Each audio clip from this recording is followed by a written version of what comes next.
just a short manifestation. You may proceed, sir. I respectfully deliver this manifestation to address a pressing constitutional concern. Mr. President, the Senate received the articles of impeachment against Vice President Sara Duterte 117 days ago. Yet the trial required by Article 11, Section 3(4) of the Constitution to proceed forthwith will begin only on June 11, dangerously close to the end of the 19th Congress. This delay compromises due process and undermines our role as an impeachment court. Under the 1987 Constitution, the Senate of each Congress acts separately and independently of the Senate of the Congress before it. Only 12 senators remain after each election, insufficient to form a quorum. Thus, unlike the U.S. Senate or the Philippine Senate under the 1935 Constitution, we cannot carry unfinished proceedings into the next Congress. Allowing the 20th Congress to take over this trial would be ultra vires or beyond our constitutional power. Jurisdiction over impeachment is exclusive to the Congress that receives the complaint. Supreme Court rulings in Neri versus Senate and Balak versus Senate and our own Senate rules, Rule 44, Section 123, confirm that all legislative and investigatory matters terminate with the expiration of a Congress. This principle is affirmed internationally. Jefferson's Manual provides that unfinished business do not carry over into a new Congress.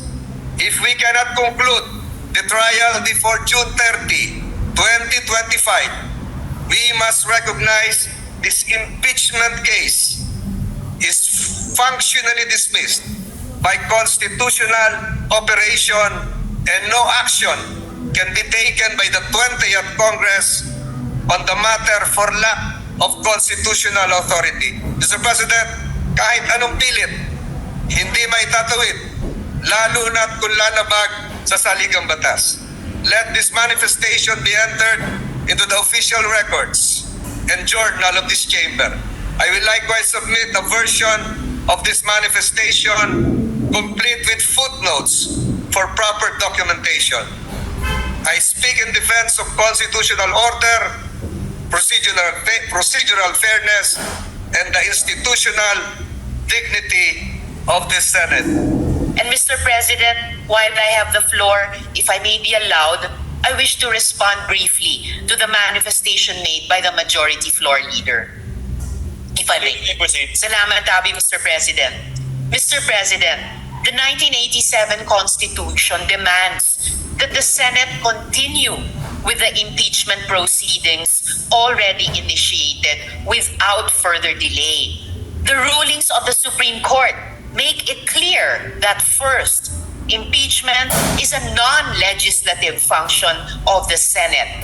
This is Chavez versus Judicial and Bar Council, GR number 202242, 16th April 2013.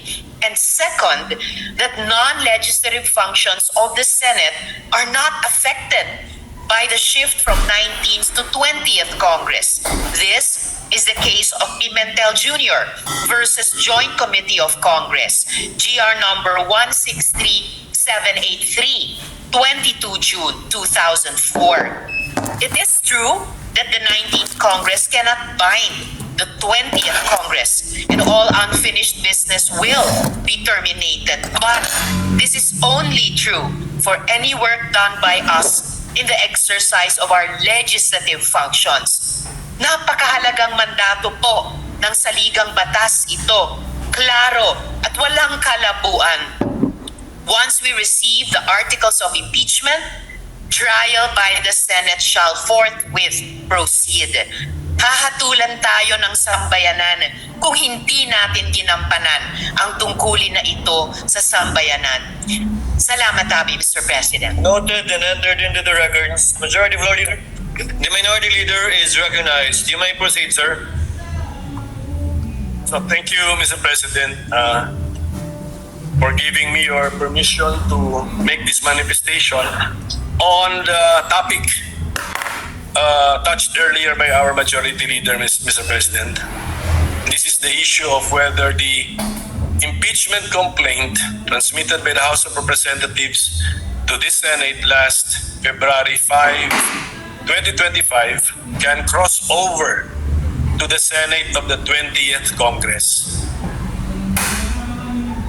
Well, Mr. President and my dear colleagues, doubts have been publicly expressed by certain personalities whether the trial of the impeachment complaint against the Vice President can continue or cross over into the 20th Congress. I wish to share and put on the record some of my thoughts on this particular issue. Article 11, Section 3, Paragraph 6 of the Philippine Constitution provides that, and I quote, "The Senate shall have the sole power to try and decide all cases of impeachment."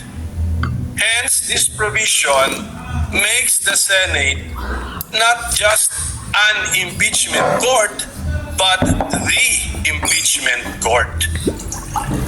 An impeachment proceeding is sui generis, that is, unique or a class of its own. In Republic versus Sereno, it is described as a proceeding exercised by the legislative as representatives of the sovereign to vindicate the breach of the trust reposed by the people in the hands of the public officer by determining the public officer's fitness to stay in office. While the form, procedure, and substantive arguments in impeachments remind us of a court trial, it also has the characteristics of a political process. The decision-making process in impeachment is not governed by any fixed or binding standard of proof, allowing for broad discretion on the part of the members of the impeachment court when they make their final decision on the case. The decision makers or the members of the impeachment court can use any standard of proof they want, and this choice will not be subject to any review by any court except the court of public opinion, which is not technically a court. This fact gives the impeachment proceedings its political character. Hence, to better understand these sui generis impeachment proceedings, we need to look for analogies using well-known principles and practices in other systems which are applicable to impeachment proceedings.